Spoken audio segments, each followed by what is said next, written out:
नमस्कार दोस्तों, स्वागत करता हूं आपका हिंदी डिफेंस शो के एक और एपिसोड में, जहां मैं लेकर आता हूं आपके लिए डेली डिफेंस अपडेट। तेजस, MK2, TED-BF और AMCA भारत के ये तीनों इंडिजिनस फाइटर जेट प्रोजेक्ट्स हैं जिससे देश को काफ़ी उम्मीदें हैं। दशकों से हम भारतीय वायुसेना की ज़रूरत को पूरा करने के लिए रूस और फ्रांस से फाइटर जेट्स खरीदते आए हैं। जाहिर है, भारतीय वायुसेना की ज़रूरत को इग्नोर नहीं किया जा सकता। अब सिर्फ हमें पाकिस्तान को ही नहीं कंटेन करना, बल्कि चीन भी अब खुलकर भारत के विरोध में उतर चुका है और LAC विवाद इसका जीता जागता उदाहरण है। अगर हम भारतीय वायुसेना के स्क्वाड्रन की संख्या बात करें तो अभी हमारे पास मात्र 32 स्क्वाड्रन है फाइटर जेट्स की, जिसमें सबसे ज़्यादा है सुखोई 30 MKI, फ्रांस का राफेल, पुराने मिराज 2000, जगुआर और फ्लाइंग कॉफिन नाम से मशहूर रशियन MiG-21। अभी भारत के पास जो सबसे एडवांस फाइटर जेट है वह है राफेल, जो हमने 36 की संख्या में फ्रांस से खरीदे हैं।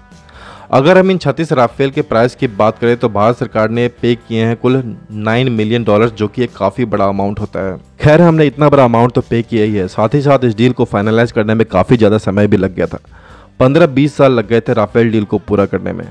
और अगर यही 15-20 सालों में जो पैसा हमने राफेल को खरीदने में लगाया है, यही अगर अपने इंडिजिनस फाइटर जेट प्रोजेक्ट्स पर लगाया होता और पहले की सरकार अगर जरा भी सीरियस होती इसे लेकर, तो आज इन फाइटर जेट्स के प्रोटोटाइप्स पर ही हम काम नहीं कर रहे होते, बल्कि ये फाइटर जेट्स भारतीय वायुसेना में शामिल हो रहे होते या फिर होने वाले होते।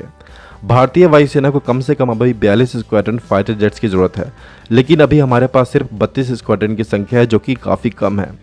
और यह 42 स्क्वाड्रन की संख्या हम बाहर के फाइटर जेट्स खरीद कर पूरा नहीं कर सकते। आप सोच सकते हैं कि हमने $9 बिलियन सिर्फ 36 राफेल के लिए पे किया है। मतलब अगर हम 42 स्क्वाड्रन पूरा करने के लिए फाइटर जेट्स बाहर के देशों से खरीदते हैं तो यह बहुत ही महंगा और हमारे बजट से बाहर होगा। भारत अभी $3 ट्रिलियन की इकोनॉमी है और सिर्फ फाइटर जेट्स को खरीदने में इतना सारा पैसा लगाना मुमकिन नहीं होगा, क्योंकि हमारे जो डिफेंस रिक्वायरमेंट्स है उसमें सिर्फ फाइटर जेट्स ही नहीं है, बल्कि सैकड़ों अलग अलग प्रोजेक्ट्स चल रहे हैं जिन्हें फंड्स की ज़रूरत है। तो निष्कर्ष यही है कि भारत को जो 42 स्क्वाड्रन की संख्या है और जो फाइटर जेट्स भारत को चाहिए वो सिर्फ इंडिजिनस फाइटर जेट्स से ही पूरा किया जा सकता है। लेकिन पिछली सरकारों ने जो गलती की उससे कभी माफ़ नहीं किया जा सकता। वो बिल्कुल भी दूरदर्शी नहीं थे, उन्होंने भारत की डिफेंस की ज़रूरत को एक तरह से खिलवाड़ किया है। लेकिन अच्छी बात यह है कि जो अभी की सरकार है वो भारत के इंडिजिनस फाइटर जेट प्रोग्राम को लेकर काफ़ी सीरियस है और अथक प्रयास भी किए जा रहे हैं इन प्रोग्राम को जल्द से जल्द कंप्लीट करने के लिए। और इसी संदर्भ में कुछ महत्वपूर्ण ऐलान किया गया है भारत की सरकार के द्वारा तेजस, MK2, TED-BF और AMCA को लेकर। Indigenous fighter jet engine program को लेकर भी अपडेट निकल कर आ रहा है, जो आप लोगों के लिए जानना बेहद ही ज़रूरी है।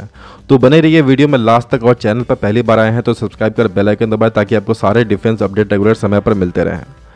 तेजस MK2 डेवलपमेंट प्रोग्राम के लिए 10,000 करोड़ रुपए का आवंटन पहले ही भारत सरकार के द्वारा किया जा चुका है और अब इसी साल के अंत तक AMCA, जो कि भारत का एकमात्र 5th जनरेशन जेट प्रोग्राम है, इसके लिए 15,000 करोड़ भारत सरकार अलॉट करने जा रही है, जिसके फौरन बाद ही TED-BF प्रोग्राम के लिए भी 13,000 करोड़ का आवंटन कर दिया जाएगा।